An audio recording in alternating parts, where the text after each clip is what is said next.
Добре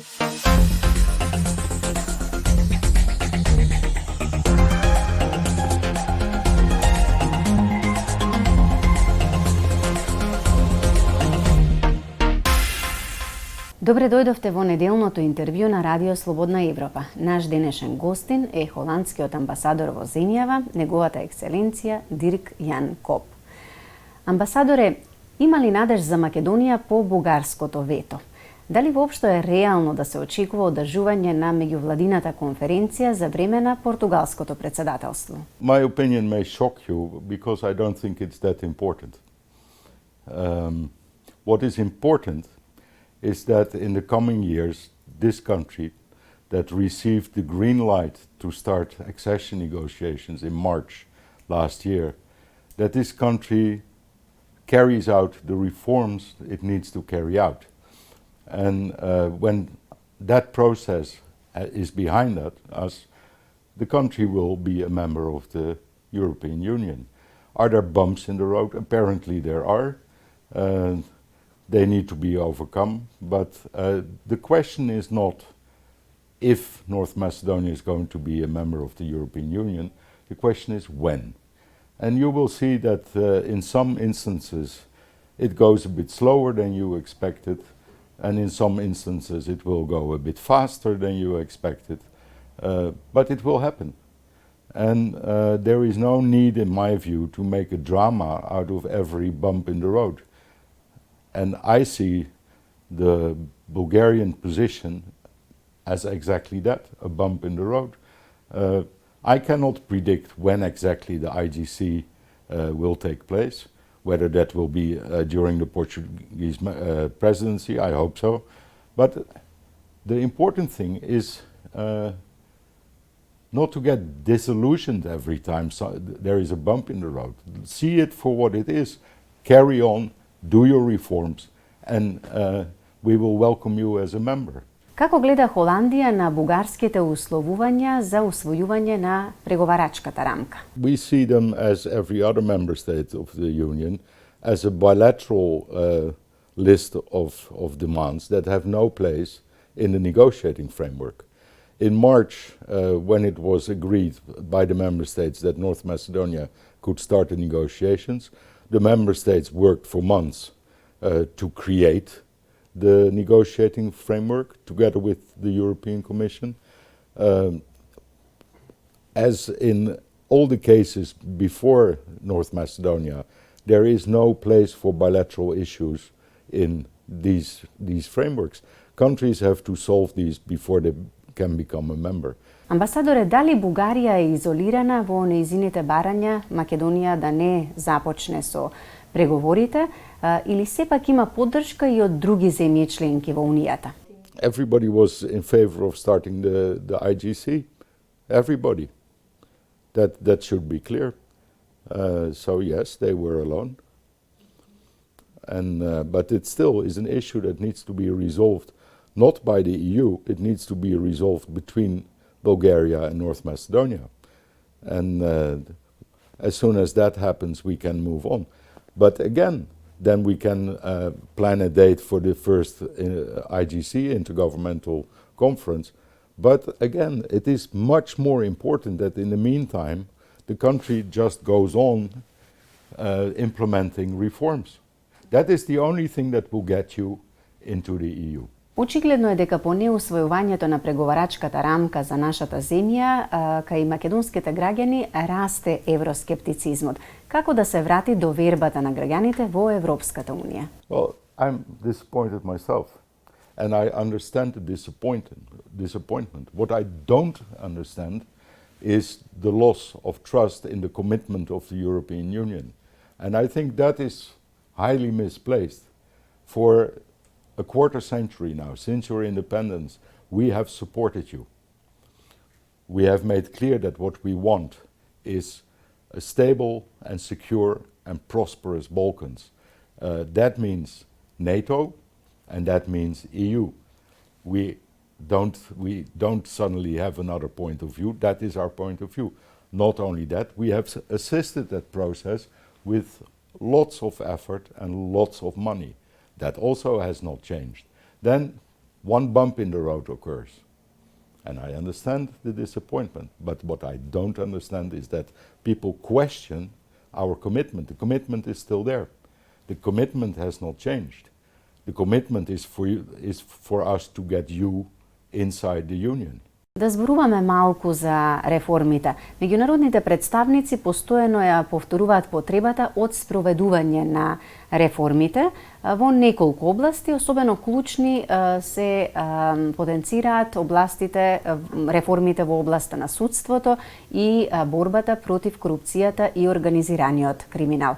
Со оглед на последниот развој на настаните и се што се случуваше деновиве, како вие ги оценувате напорите во оваа насока? The recent events, obviously, I'm not going to comment on any ongoing court cases, but it has always been our point of view, and that is what we're working towards, is to have an independent and trustworthy judiciary, judges, prosecution. Of course, it helps to know where your defendants are.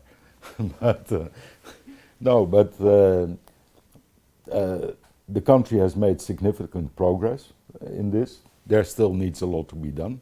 The negotiations in the framework will open with chapters 23 and 24, which look at the rule of law and human rights. So in my language, there's an expression that says paper is patient. So you don't need only the right legislations and the new laws, you actually need to implement them. And that is a long and difficult progress.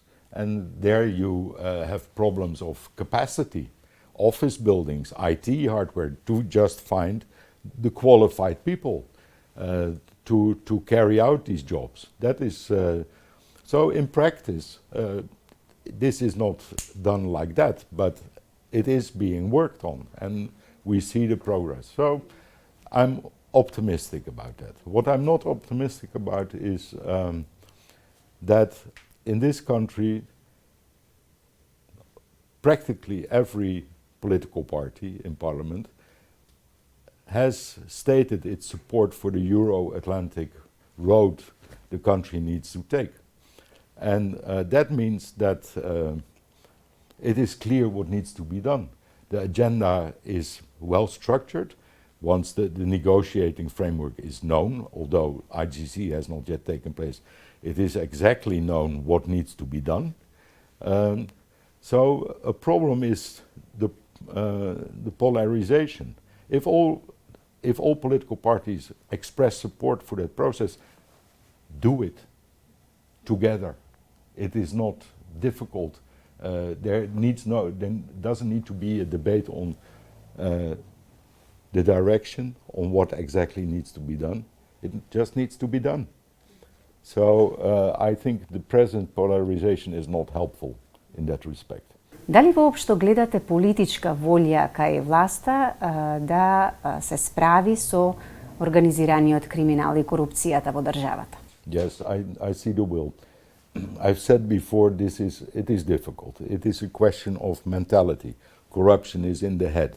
People think of it as something that has to do with political elites, with the people in power, with rich people, oligarchs. But the problem is that the whole population is in this mindset. People bring presents to their teachers, to the teachers of their children in March. People bring bottles of whiskey when they have an appointment with the doctor.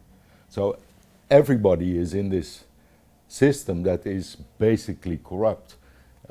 So to change that, to change what everybody is accustomed to, is a very long and difficult process. Амбасадоре Коп, како гледате на внатрешните несогласувања помеѓу политичките партии, пред се помеѓу власта и опозицијата, во однос на прашањето за пописот и колку е важно да имаме успешен попис за нашите евроинтеграции?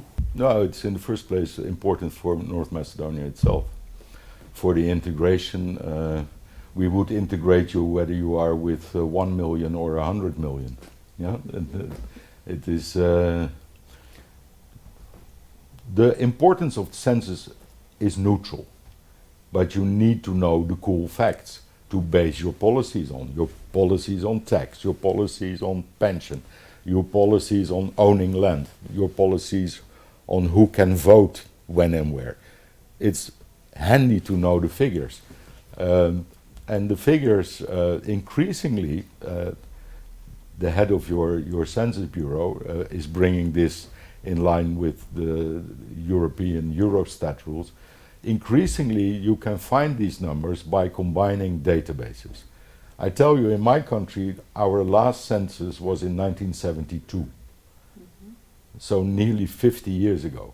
Since then, our Central Bureau of Statistics has collected these data by combining computer databases for pensions, for tax, for elections, for just the registration in municipalities for people who live there. And we have very precise data without ever having a census. And I think that is the way forward.